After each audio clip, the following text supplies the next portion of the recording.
right, hello everyone, and welcome to another Dave Cooper Live show where we bring you the people, the products, and the processes helping us all to build it better. And today we are talking about low carbon concrete solutions and prefab building systems from Clark Pacific with Daniel Delisle. Clark Pacific designs, manufactures, and installs prefabricated envelope systems with in-house design, build, delivery services, product development, and innovation with over 100 engineers on staff and world-class manufacturing facilities. Clark Pacific helps owners and project teams deliver better buildings. How? Well, we're going to get into that in a moment.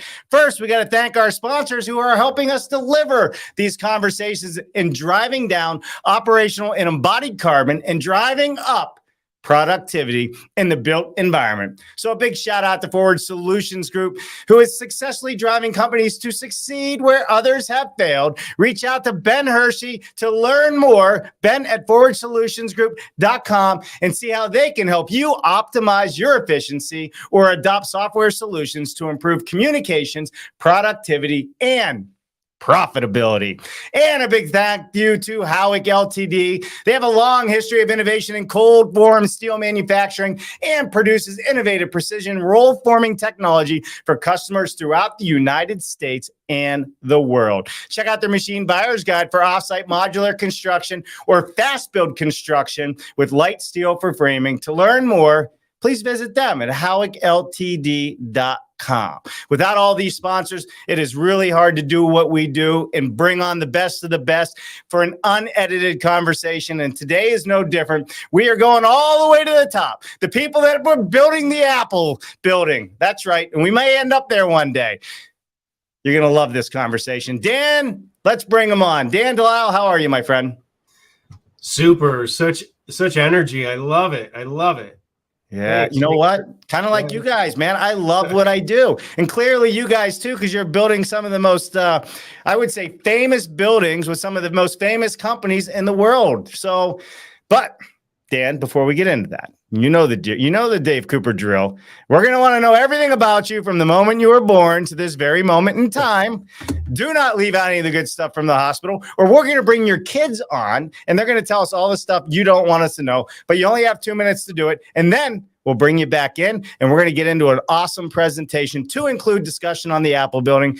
Go ahead. The floor is yours. Well, thanks. You may see my kids walk behind me here at some point too. So that could be a real thing. Well, thanks. I really appreciate it. I've seen your work, followed some of your live conversations, and love that you're getting into some of this prefab work and modular work. So yeah, we can talk about Clark Pacific a lot and a little about me. How about that? So a little about me. I recently joined Clark Pacific. Well, recently I've been here about 1.5 years and joined as their senior product manager. And that's to help drive the product initiatives that the company has going and vision for the growing, but also, really highly already successful facades division, but also working at a horizontal level across the company to combine what we're doing with structures and parking and emerging markets, bath pods and dorm pods, and all of that work with the construction productization groups. So previously I was working with construction technology startup companies, as you know, as we've talked about, and you've had some of those same people on your show, but I was the director of exterior systems for a construction technical firm called Katera, and they're, of course, providing product and construction project management and solutions for a ton of different types of prefabricated modular manufactured systems. But my foundation in this space really comes from the traditional AEC industry at bigger design firms and also building envelope consulting, if you've heard of that before, but also construction litigation support. So that's kind of where I got my foundation and my base. And with that experience, I bring a good understanding of traditional construction and really the industry gaps and needs, and an appreciation for all the opportunities for what new construction technology can bring, not only for new design, but really for the coordination of construction, and really taking those manufactured products and putting them into buildings with their installation and trade coordination and all that essential process. So that's both offsite and onsite, and that's kind of the big switch from traditional to what we're doing now. Yeah, and Dan, so just give me a little bit. What's your day-to-day like? I mean, it's got to be so hectic, right? Oh yeah, we have a ton of projects going on. I mean, I've been flying a bunch lately, so that's been fun. Going all over California, and then also outside of California these days, out to the Midwest.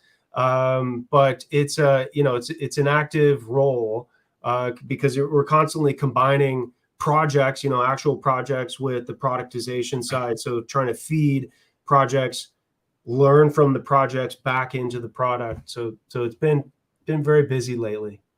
Awesome. All right, everybody. For those of you just joining us, we are with Dan Delisle from Clark Pacific. We're going to get into his presentation in just a moment, but right now we are live on LinkedIn, YouTube, Facebook, Twitter, and Twitch. Make sure you get your tweets on while we're out there as well. And if you're not following Dan and you're not following Clark Pacific, you're wrong. You should be following Dan and Clark Pacific, but after the show. And if you are not subscribed to our YouTube channel that's being watched over 10,000 hours every 28 days, again, you're wrong. Subscribe. Let us know you're there. All right, Dan, you ready to hop into this? Yeah, sure. Let's do it. Let's do it. All right, Here we go. Yeah. Now I put this together based on your feedback. You had all these questions, so I threw it into a slide so we could follow it, and some pretty pictures. We'll get to the Apple campus in a little bit, but the big question was what's going on with Clark Pacific. I love that question. Clark Pacific. I've known Clark Pacific forever, back to my envelope consulting days, really, and really they are the go-to for prefabricated and especially panelized construction with their, they've got their lightweight, low in carbon architectural precast systems, APC systems, but they've also got this thin shell exterior skin system, and also GFRC, glass fiber reinforced concrete systems, which are pinned back. They're thin shell systems that are pinned back to steel frames. I'll get into all of that later, but what we're doing is pre-engineering or prefabricating some of those systems, and then using our latest technologies, we're really sort of advancing and leading the industry to get more sustainable, more efficient, more high quality. We'll talk about how we do that, but also cost effective, and all of this is typically off-site.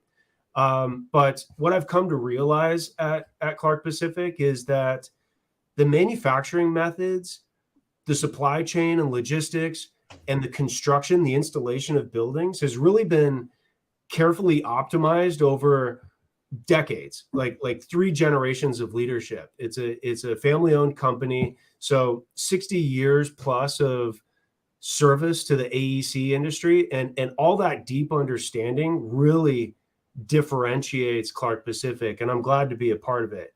They handle all aspects of design, fabrication, delivery, the installation of precast structures, the actual structures, parking garages, and then all of those plus the exterior skin systems, which I hold near and dear.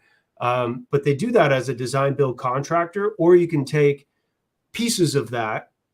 We could do, just the installation or just the design, but typically they like to get involved and do everything. So the client really only needs to tell us what they want, where they want it, and then literally Clark Pacific can take it all from there. So it's really exciting stuff.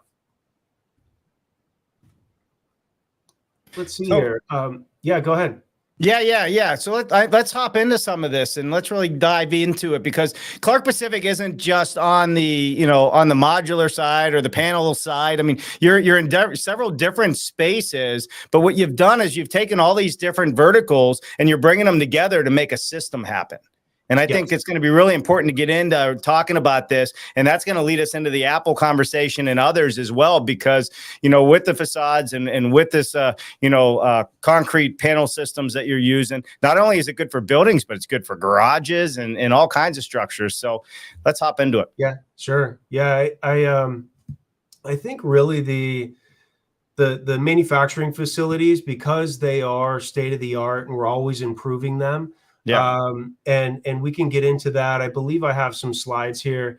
There's three different facilities right now, and I'm really excited about the latest facility. So we talked a little bit about the service, and the history of what Clark Pacific's done over all the decades, but really these are really advanced plants.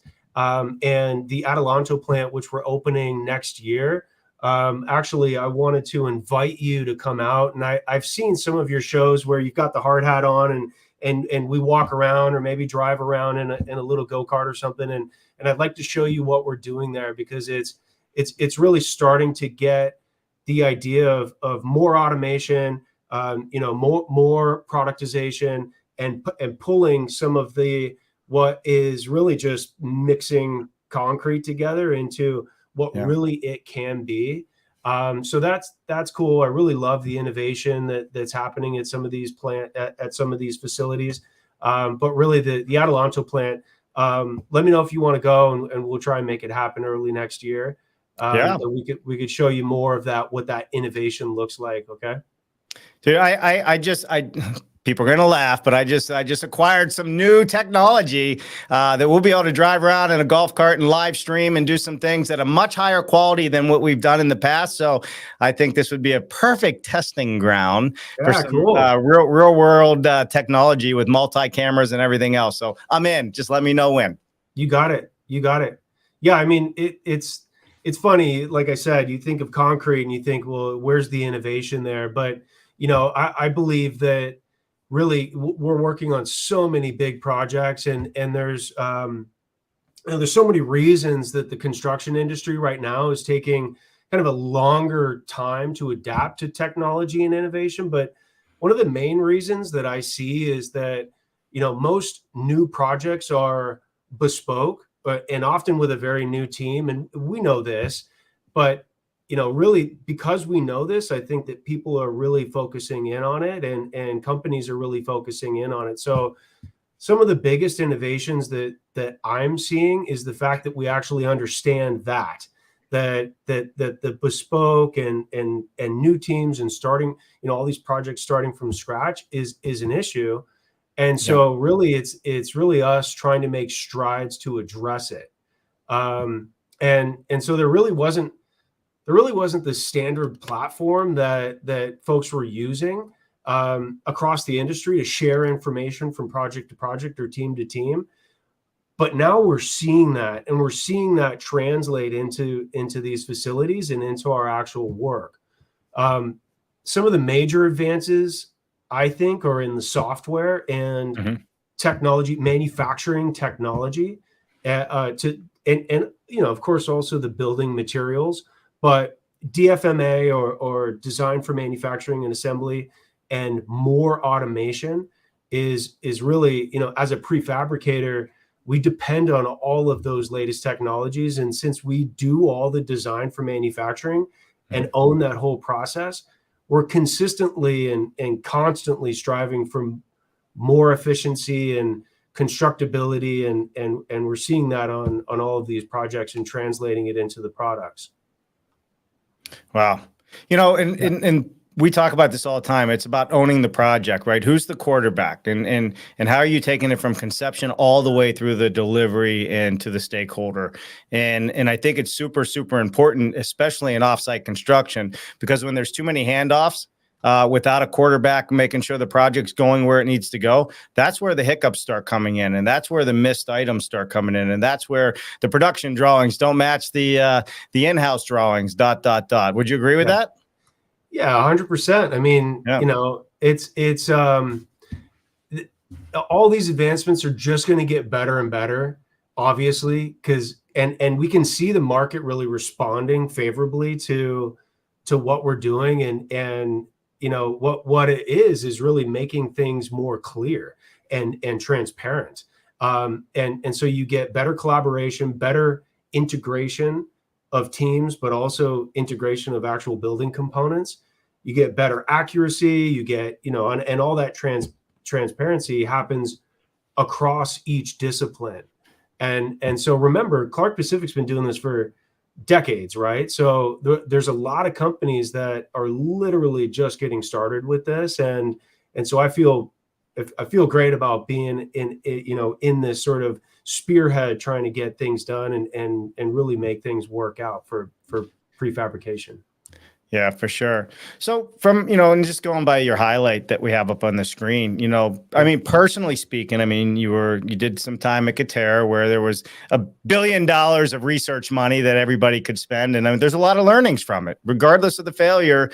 There's a lot of really smart people that had big budgets that could go out there and try new things. And that's amazing. What are you seeing as the biggest innovations happening in construction? Like, where do you see it heading?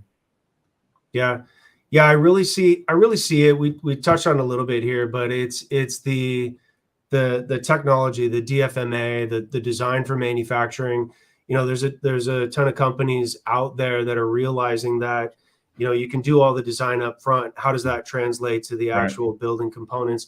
And then how does that translate to teams that are doing the installations? And really it's, to me, it's the awareness that there's a problem. And then, obviously it's the technology and the software that's going to support that. Yeah. And I say this a lot as well. And I'm glad you said it, Dan. I don't think you have to go fully robotic in this industry. I think what you need to focus on, like you said, is the technology, and the technology is there. I just saw it at ECI this past week out in Denver. The technology can do so much for you if you can get the buy-in to use it within your organization, because it can change the culture and it can give everybody more time in their lives. Yeah. Sure. It's interesting. The technology really is supporting what we're currently doing and making it faster and more efficient. But there's a number of issues that are out there.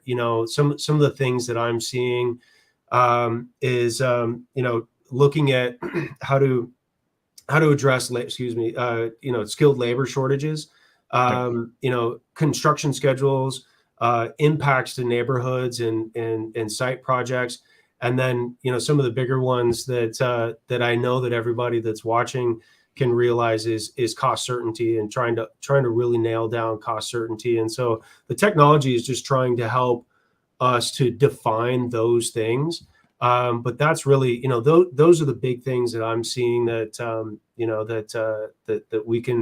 that I'm literally seeing with Clark Pacific, because they're working on actual projects and seeing the benefits from that we can make better. Well, that's it. And technology is something that can be adopted by large organizations like Clark Pacific, as well as the smallest organizations. And I think this is where the similarities are different. It's just a bigger scale where you're at. And I want people to really take that away. Like, start with the technology, figure out how it works for your business and your culture and your designs. And it'll take you a long way. Very cool. Yeah. So Clark Pacific is known for your design, right, and manufacturing and installation of prefabricated systems.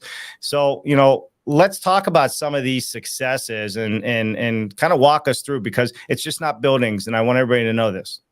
Yeah. So let's talk about some of those issues that I just mentioned, because I mentioned maybe 4 or 5, but the big ones really, I think, are the problems with labor shortages. We see that a ton. Prefab helps that. Construction schedules. I mentioned I was in construction litigation before. Construction schedules, you wouldn't think that would be part of it, but it's a huge part. It's a big issue in our industry. Impacts to neighborhoods and project sites. Prefab helps that. And then, the cost certainty. So those are the 3 big ones. I mentioned a couple others, but I think focusing on those. So trying to solve the problem of skilled, labor shortages and improving the quality control is huge. Yeah. With the offsite construction and really with where the work is performed by fewer workers and generally controlled factory settings, that increases productivity and safety and things like quality. And quality can be more strict and repeatable. That's a known process. Mhm. We know this. We know this helps. We say it a lot. Actually, as an industry, we say it a lot. In the prefabrication industry, we say it a lot. But we're actually seeing it at Clark Pacific, which is very cool. So we can actually look at project to project. We can see the cost models, and we can see the processes getting tighter, and we can see the quality control getting better. And that's, it's such a huge thing. The construction schedules. That's another one. I think people say all the time that prefabrication helps with. There's a big range of construction schedule benefits, really. Some companies claim more than others, but it really does depend on the project type, the site, the type of work, et cetera. But really, we are consistently seeing between about 20% and 50% faster schedules. And I'll support that because one of the major reasons for those reductions is that offsite construction occurs simultaneously with site and foundation work. So that's huge. If you don't have to wait for work to start on major building components and major processes, your delivery times are so much faster.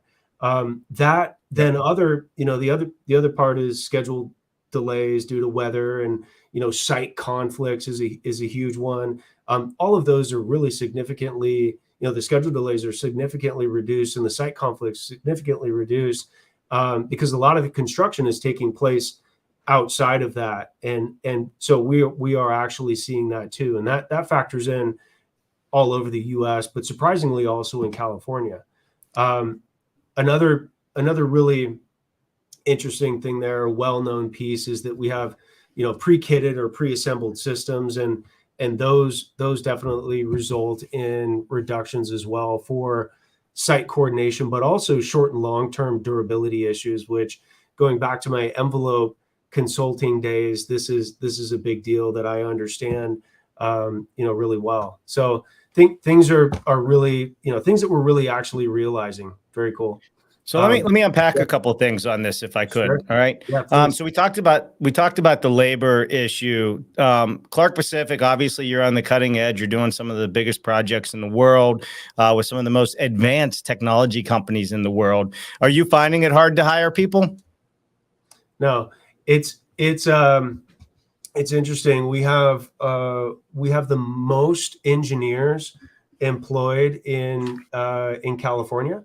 It's a stat that might be a couple days dated, but it's something that I heard the other day. We have a ton of engineers. The projects that we have are all significant. They're very highly sophisticated, and we need all of that, that sort of brain power to help us get through all of this. But also, and I showed you some of the manufacturing facilities that we're running. They're very advanced facilities. So trouble hiring people, I'd have to talk to our HR folks, but we have such great folks on staff, and since I've been here, we've brought on some of the best of the best. So it's a good place to be. It's a good place to work. Come work for us.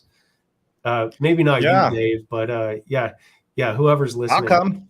Hey, listen, man, if I get to do like really amazing projects like, Apple and some of these other things you're doing, I mean, come on, who wouldn't want to be a part of that? I want to show you the Stanford project too. I've got some slides later on, some pretty good stuff there too. Awesome. Well, we're going to get into all of that for sure. One of the other things you said was the short and long-term durability. Why don't you explain a little bit about what you meant by that? Sure. Higher quality in the factory, less site impacts, less trade coordination issues on site where there's a really tight schedule and everything is sort of coming together at once. That leads to less problems for performance short term. So short-term performance, I can think of a million of them, but typically it ends up being some sort of component coming into another component, some adjacent system that doesn't match up with another adjacent system that causes issues during construction. When I say long-term durability, I mean, well, those things have to live in service with each other, and they go through expansion and contraction, and they go through their typical service life performance with heat and with water and rain and storms and just interior, exterior environmental conditions. And so there's issues that happen sort of long-term when you don't have high quality and you don't know how these systems go together. The pre-kitted and the prefab and the higher quality and the controlled environmental space, when everything is going together and being engineered and then installed, it solves a ton of those problems. So hopefully that helps. Yeah, for sure. And then you also mentioned 20 to 50% in efficiency increases. I mean, those are big numbers. That's not little numbers. So, but the question on that, we all know that offsite's faster, right? If it's done properly, and like you said, you're building offsite while you're building on site, so you're not losing time there. And then the installation is typically quicker. The question is, based on your projects, right? If you're doing a lot more commercial size projects that you're doing, what about the cost? Are you finding that with that 20 to 50%, is there a savings on the back end for the stakeholder? Huge. But we also know that cost up front more certainly. So we have very sophisticated project pursuit teams and early design engagement teams. And I'm always very impressed with how we can arrive or line up on requirements and arrive at reliable, very reliable budgets very early in the project. And especially when we're talking about more modern methods of project delivery, like the progressive design build, that there's a bunch of different project delivery types, but the design builds and the progressive design builds, that gives all the parties real transparency and visibility into all of the factors that affect the project's bottom line and budget. I'm assuming that almost everybody on this call can appreciate that, and how prefab and early in that sort of early collaboration with a very sophisticated and experienced designer, manufacturer / installer can help with that. Yeah, for sure. For sure. I agree with that 100%. So, all right. One last question here I had from Jennifer. She said, as you worked at Katerra, you worked as an expert witness as we go through the projects. Can you share some of the major learns from your previous experience and the Clark Pacific projects? Yeah, sure. So just a clarification there. I was not an expert witness at Katerra, but so it is, So, going back to construction litigation, it is a way to really understand what goes wrong, and how the different components go together incorrectly. And so really it's translation of that to actual projects. Okay. And those projects, what happens is when things are repeatable, and I'll get into this a little bit more when we talk about the actual Clark Pacific products that we've developed. But when we see that things are more repeatable, not buildings that are repeatable, but components on the buildings that are repeatable, those are ripe for productization. And so you sort of feed back into the standardization of the prefab work from the projects and seeing what can work into a product setting. And then that gets translated back into the project. Hope that made sense, but there's a feedback loop, a constant feedback loop, and really understanding what can go wrong is really feeding into, and that knowledge really feeds into that cycle and trying to make buildings work. Yeah, for sure. So why don't we hop back into the presentation? Yeah, sure. Let's do it. All right, we're ready to go. Yeah. So one of the questions that was asked, and also a byline on this whole presentation, was what are we doing about carbon? And I thought that I would address that. That's a great question.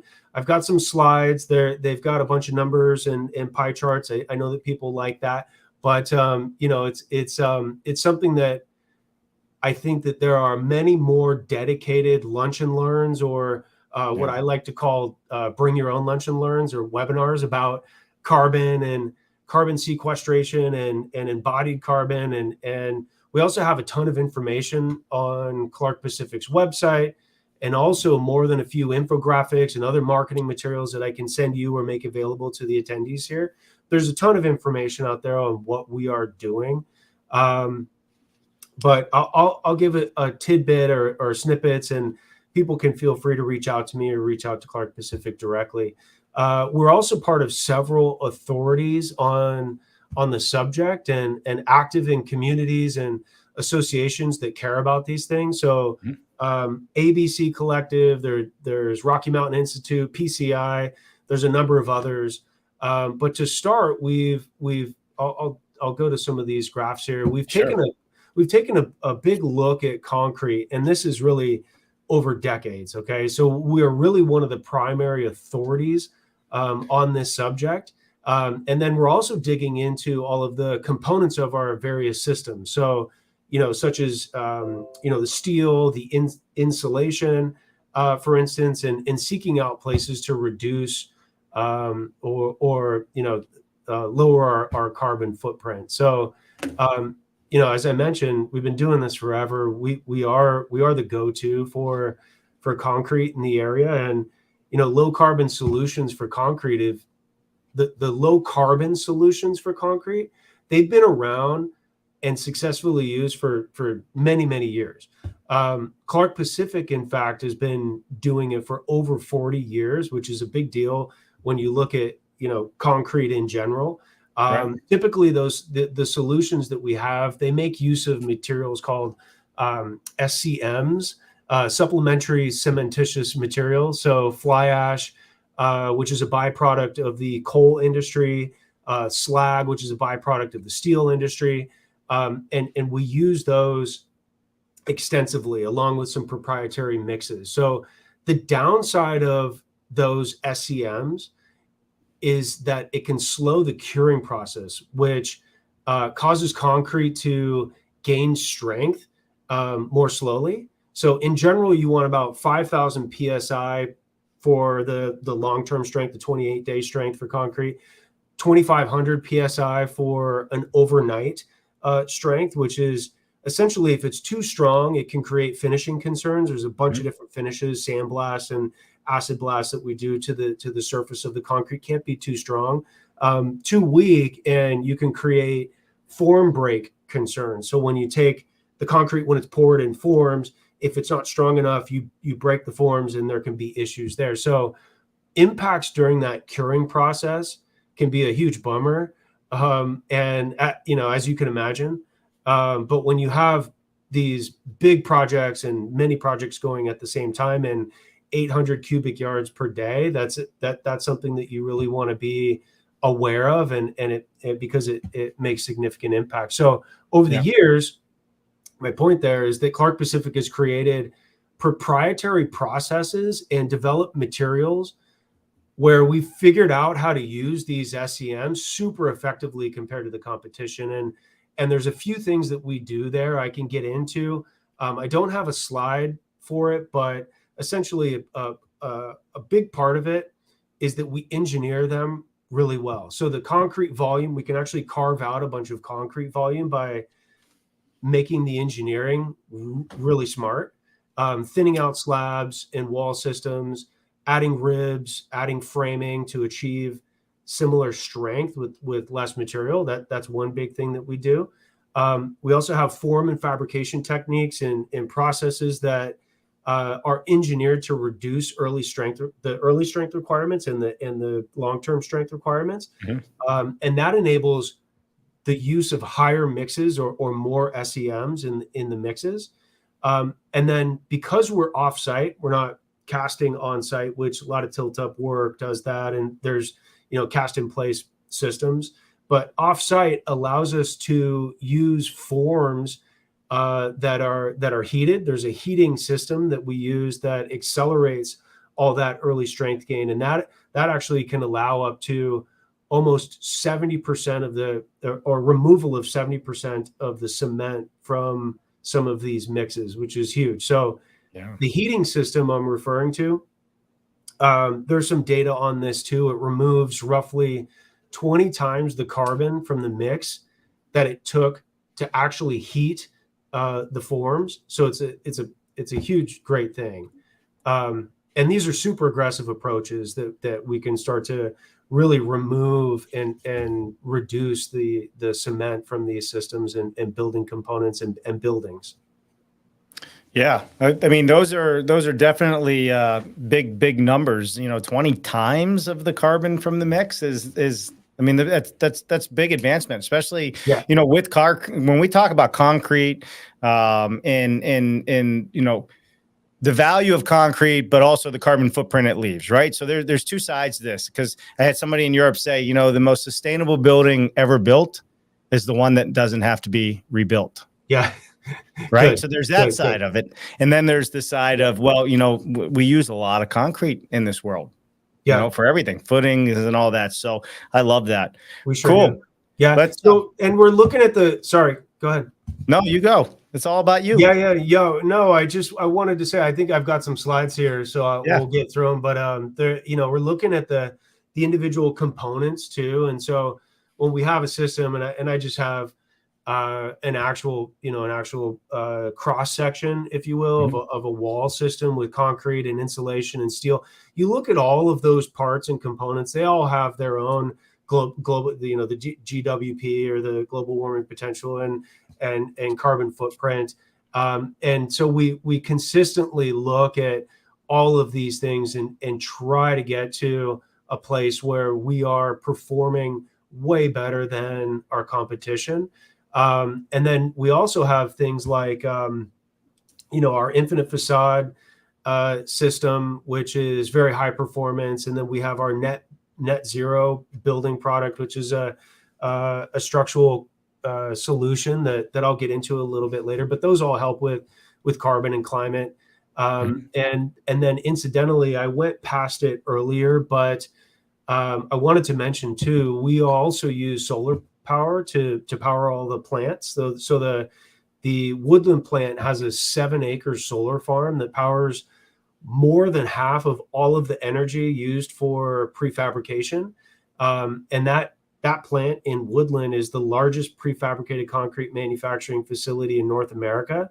And so we're adding more solar as we speak, and we're also considering how to store that energy, with use of batteries to offset sort of the peak energy, which is my wife's work actually. So she could speak to it, maybe in another Dave Cooper Live. Let's bring her on.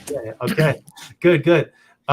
So this slide here, I wanted to get to this too, which is, the mixes that we have and how we are getting to lower GWP and offsetting those cement ratios. The top row, if you look in the top right-hand corner of this slide, the top row is actually just typical concrete, just regular mixed concrete. And then the bottom row is our proprietary mix that has way less cement in it. And you can see it's got the same attributes. It's got higher performance. It looks great. It looks almost exactly like regular concrete. So we're really, really taking strides to make sure that we are at the forefront of all of this carbon reduction. Love it. How are we on time, Dave? Yeah, so we're at about a quarter till. So I know we got a couple more things to get to. There, we got some questions that we need to get to as well from the audience. Sure. Before we go any further, why don't we just hit a couple of those that I saw? I did see Diana Fissler, one of my favorite people out there. Hey, Diana, I hope you are well. What tool do you use to compare these scenarios? Hi, Diana. She's one of my favorite too. So we use several tools, but mostly it's Bob. It's Bob DeRuiter that's sitting in Woodland, and it's Doug Bevere, and it's some of the people that it's the people. We have folks that understand concrete more than I've ever been associated with, and so we're really looking at how we understand the different systems. So I showed you that cross section as well. But we've gone out of house, and we've had external firms go through a bunch of our systems and also do a number of studies on what kind of carbon we have. So I can get you a bunch of that information. In fact, it's on the website, but I know Diana, and I can actually send some of that information as well. But outside consultants and then inside folks, this is really how we look at some of these things. Perfect. So Andrew Wilkinson from across the pond, he says, can you verify if the pie chart method is being used, or is it still in early stages to reduce carbon? Being used. We have to understand. Thanks, Andrew. We have to understand what we have so that we can start knocking out the bigger weighted components of our systems. And again, we do this better than anybody that I know of. And really trying to highlight what it is that's affecting, the issues and what's floating to the top as far as the weighted parts of that. That pie chart really is something that looks at particular systems, and that's all the way into embodied carbon and how we are, going from all the way from scratch all the way to where a building is in situ. And then also in service. So, we look at everything. We've been in the game for a very long time. So, yeah, we are using this consistently. Perfect. Thank you for the question. Good to see you. It's been a while. I don't know where you've been hiding, but thanks for coming back and saying hello to us. All right. Steve Burrows. Who doesn't love Steve Burrows? One of my other favorite people out in the world, doing amazing things. And he's also teaching my kids on a regular basis because his IMAX movies are taught in the school. So I just want a big shout out to somebody that's giving back to the community. All right. He says, what is the path to net zero for a precast concrete manufacturer? Good question, Steve. Thanks. Yes. And my kids saw that movie in IMAX version as well. And then they loved it. So with a precast manufacturer getting into trying to understand net zero or path to net zero, we actually have our net zero product that I'll talk about a little bit here coming up. But if we've got some time, but really it is what I like to say is that I would love to have any sort of technology. And we are currently working with several manufacturers and admixtures and components that try to make very similar performance to what concrete is or what precast concrete is. But precast concrete is here for now, and it works, and it's got a whole track record of going out into the world and making great buildings. What we can do then is reduce the volume. So very simply reduce the volume, but also try to make it so that you are heating and using mechanical energy to help the building adapt and be net zero. And we've got a bunch of learnings from the Apple campus actually, and some of the other projects where we're using radiant heating in the flooring and integrating radiant heating into the flooring of our systems, long span systems, that helps with the mechanical aspect of that. And then also the chases that we can create that other precast companies have a very difficult time with, but we've learned from a bunch of projects in order to make these concrete systems way less burdensome on our cement ratios. So hopefully that helps, Steve. Yeah, we're going to get into some of this too. We're going to go a little bit longer today. That's okay. I think this information is amazing and great. So we got, let me just get into another question here. There's a lot of comments out there today, so I will flash through the comments and say hi where appropriate, but we got a lot of information to get through, and you're here for the information. But let me just do this one last question from Peter Molinar, who has been a big time fan, follower, supporter, all those things, and he's doing amazing stuff out there as well. Are there any plans to produce more autoclaved aerated concrete? Cool. More AAC. So that is something that we would like to get into. I mean, anything that, like I said before, anything that helps us get to a place where we are chasing and keeping up with the industry, I'm happy to talk about and get into. There's a number of things that we can talk about that we can get into more of, though. Perfect. All right. Well, I said it, but I'm going to put up one more. Michael Weber in the house. Michael Weber. I don't know if you know Michael, but Michael has been in the concrete business a long time. In fact, he's the guru in concrete that I've known and knew before I met you, Dan, and some others. But I'm glad you're joining us, Michael, because he is a big fan and has been in this industry a long time. So big shout out to Michael there. Thanks, Michael. All right. So Dan, we got a few more minutes. So why don't we power slide through the slides? Is that the way you say it? Power slide, power glide through the slides, whatever we want to call it. And let's try and give people the rest of the inside look here. What do you think? What do we have left? So I think talking about the products, I talked a bunch about productization and prefab. I'm sure everybody's familiar with that, but actual projects that are being offered at Clark Pacific is, it's one of the big differences that Clark Pacific is bringing to the table. And all these products are derived really from projects over the course of, many years on actual design, actual manufacturing, and actual installation. That's a big deal. So we found that any structure or envelope or building component solution that has repetition is really well suited for prefabrication. I mentioned it before, but it's really not the buildings that need to be replicated, but the components.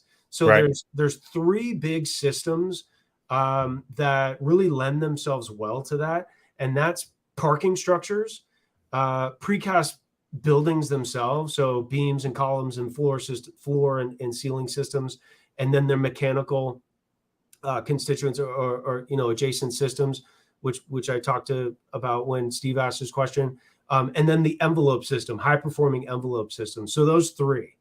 The parking structure product that we have is called Park, and with Park you have options. I think we need to say that. This is a long span. It's a long span precast solution where there's no intermediate columns, meaning that cars don't have to worry about parking next to columns and when they pull into their parking space. And that also contributes to this feeling of openness when customers drive through a park structure. And then these systems are also super unique in their seismic resiliency because they use what we call a Clark Pacific's hybrid moment frame. It's a lateral structure. Because we're in California primarily, we're intimately familiar with what happens with earthquakes. And so these things flex and right themselves in the case of a small or even very large seismic events. And that's really important to owners and developers because it significantly decreased costs associated with any sort of refurbishing or coming back to the structure, and gets things back to normal as fast as possible. So really exciting stuff there. It's fun. Actually, I just want to make the note, seeing comments come up and reading them at the same time as I'm talking is fun. I have a question for you, though, Dan. Yeah, please. And maybe this is on the parking garages and being able to flex and move. Is that because it is a systemized approach and you have all these natural joint locations built in that allow you to give it that flexibility and moving versus a monolithic pour or, pouring on site where everything gets locked in, which could cause structural damage when there is an earthquake? Yeah. It's more about the frame, but you're right. There's a ton of sort of, everything.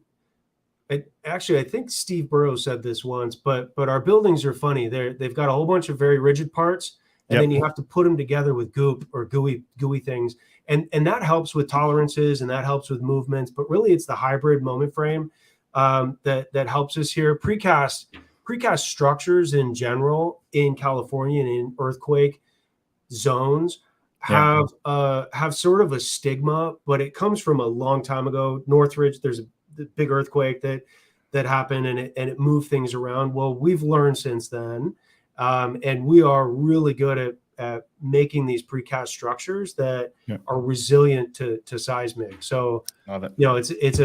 there's a little bit more technology and technical explanation there, but I think hopefully that helped. I think the funniest part of that whole comment was Steve Burrows said something once. I think he said a lot more than. Yeah. All right, just busting Steve's chops. Hope don't take it personally. All right, let's keep rocking and rolling. Yeah, please. Cool. So, net zero building platform, and I kind of spoke to this, but the net zero building is Clark Pacific's complete structure product. So it's precast beams, columns, engineered floor and ceiling systems. Very, very, very cool stuff. And we have actual projects where we've implemented this, and it's really working well in situ and with occupied space. For the structure itself, we incorporated a prefabricated and grid flexible building frame. So it's grid flexible, so it can move around. Architects want certain column lines or certain floor lines, so we can give that. But we sort of put everything as a precast structure, so everything's precast and prefabricated, so done off site and then brought on site, and then it also includes these thermally active floor systems, which is interesting, and mechanical systems. So for the mechanical, we use this radiant floor system, which is an offsite manufactured heavy thermal mass radiant heating and cooling system. So mass meaning, when we talk about thermal, we have to talk about mass. So it's keeping the building either hot or cold so that your mechanical systems are overloaded. It's built integral with the floor, which I don't know of anybody else doing it. People are trying to do it with CLT, but we figured it out. I've got some pictures from the Apple campus, which I'll show you later, but we figured it out there, and some other projects as well. But all of that is done offsite, delivered to the site, and it's got all of the distribution piping and controls and all of the things that you need, and all of that goes straight into the flooring system. So very interesting stuff, and you can see some of the statistics with embodied carbon savings here. But again, that also works very closly with the facade system. You can have all of this, but then you don't have a high performing facade system, and it all goes out the door. So with that, it's a good introduction to the Clark Pacific Infinite Facade, which is a high performing system, and I'll talk to you more about that. But also, you can use any other high efficiency facade system with the net zero product. So, all right. Listen, there's a whole show on just about every topic we've done so far here. Yes, so agree. So you have a system where you have a panelized floor and ceiling system that has the mechanicals already built in. Hydronic, I guess. Is it hydronic heat or is it electric built into the floor system? What is it? Yes. So it's got hydronic and it's better than typically electric, but there's a bunch of electrical components and controls that are built into it. And so when you're setting these, do they have quick connects or are there just access areas, or is this like IP? You can't tell us how it's all done. Like how are you putting all this together on site? No, I'd love to show you more. We could do a whole presentation or webinar on this. Quick connect systems, easy to adapt locations. We can do big size, small size. So it's all pre-engineered. That's the thing. It's already been engineered, so we can do whatever floor sizes, space sizes, column sizes, very interesting system. And it's, again, we're learning from the projects that we're currently doing, and then feeding that back into, what we're doing with the product. I love it. Okay, I'm going to shut up because we're just going to, when we're done here, we're scheduling another show. I got too many questions. You got to fit in my wife with the solar and battery stuff too. We will bring her in for sure. Very cool. So, gosh, and this is where I'm near and dear with the facade solutions. But Clark Pacific they've been doing this these facades for decades and decades. So architectural precast concrete, APC since 1963. Clark Composite Architectural Panel, so CCAP is the acronym there, since 1989, which is a thin shell concrete system pinned back to a steel frame. Has a ton of advantages over traditional systems. A lot of it has to do with weight and flexibility and travel and offsite to onsite and installation, but also GFRC systems, glass fiber reinforced concrete since 1981. So we can do all of these systems custom. And then the Infinite Facade is the pre-engineered version of these wall systems. So that uses the CCAP or the GFRC system as a baseline. Again, all of these products deserve their own webinar, but at a glance, the Infinite Facade is really, it's this pre-engineered system. It can be any size, large, small. We've already designed all of the openings and all of the connections and all of the parts and pieces, all of the carbon, footprint, and it's all onto what we call a thin shell precast exterior skin. Again, we can also use GFRC, but it can look like anything. We've got hundreds and hundreds of different colors and textures. We make it look like brick. We can cast brick. Very, very, very cool stuff, but also all of that structurally attached to a base system. So it can go back to cast in place concrete, go back to our system, the precast system. And again, all of that built offsite and brought on site. There's 3 different systems. I'm going to try and go fast because I realize we're run out of time here, but 3 different systems right now, currently 75, 85, and 100. And the 75 is the most cost efficient system. It's got punched openings. There's opaque finishes around that. That can be, again, GFRC or that thin shell concrete. The 85 system, it's something where we start to eliminate some of the joints, that goopy area in between the more rigid areas in buildings, which is really, it's what the market was asking for. It's making the windows bigger, eliminating some of the joints, and then that just gets even better with the 100 system, which is spandrel glass at the spandrel conditions. So we've got the appearance of this full glass look with some opaque areas on the sides. Our latest project, UCI, is a great example of some of these buildings, with small amounts of concrete, big pieces of glass. Those get pinned back to a steel structure, and all of that gets put onto a building. We can go 12 feet up to 15 feet high for floor heights.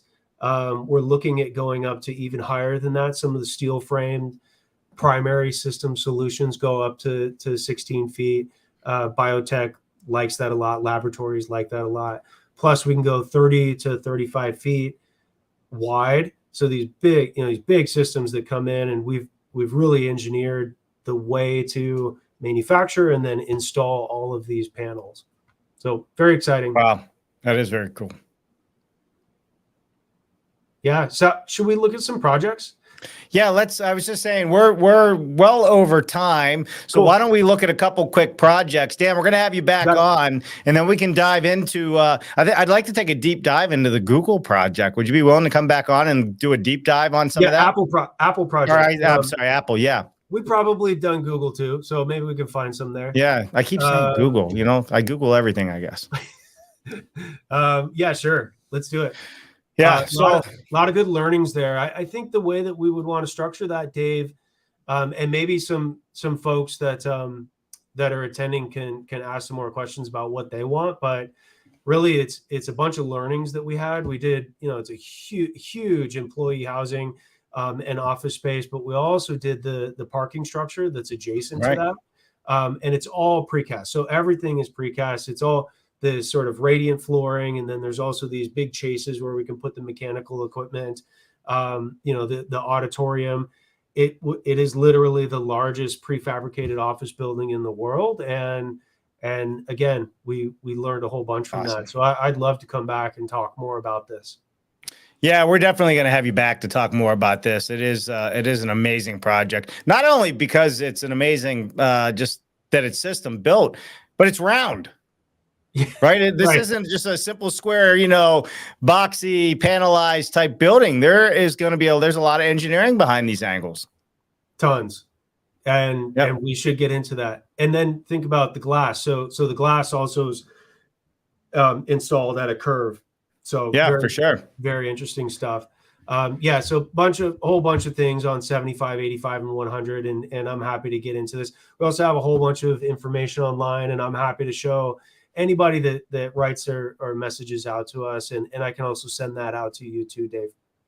Yeah, please do. And if you got any questions, put them in the comments. I am going to run through a few comments here just real quick to say hello to some people that are out there that we didn't touch base on yet. We got Joel Hutchins out there, says, good afternoon, Dave Cooper and Daniel Delisle. Hey, Joel Hutchins. He's another one of my fun favorites. That's not only a good time to hang out with, but the guy's wicked smart. He's definitely, when it comes to technology, he is definitely on the top of his game. Gregory, what's happening? Greg says, hey, Dave, good to see you, Greg. Here was a question from Wade. I think we kind of touched on it already, but maybe just give us a quick update. Does Clark Pacific Designs have embodied carbon assessment of their products? Yeah, we have a couple of them. We need to update those. There's information online, but there's actual. If he's talking about the actual report that we can go get, we can get that for you. The products are changing constantly, and so it's really just catching up with the assessment. But yes, we can give that. Perfect. Love it. Love it. Thanks, Wade. Always good to see you. Another big time player in the world is Bob Bender. What's happening, Bob? For someone who's used to wood prefab, fascinating tutorial on concrete. And Bob is big in this space out here in the wood world. So hearing from Bob's always a good thing. So, and then we can't forget about our good friend, Greg Ugaldi, head of the National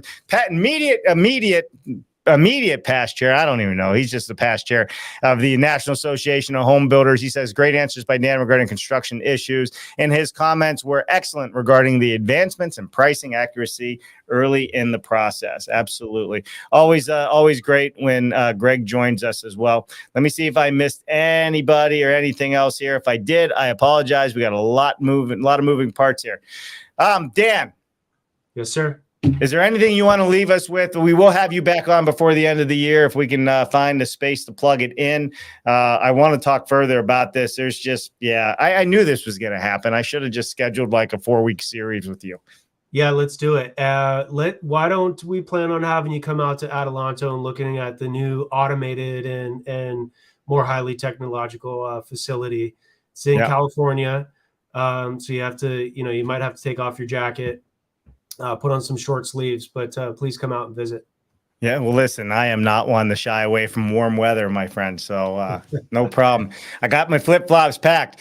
All right, listen, everybody. Sorry we couldn't get through everything today, but that's just the way it goes. There's a whole lot to unpack here. If you're not following Dan, please make sure you go in and follow Dan. Super, super important that we support all of those that are out there trying to build it better. And there's a lot of lessons learned even today on this show. I think it was a real eye-opener with some of the people that are really doing in the concrete space and taking it to the next level.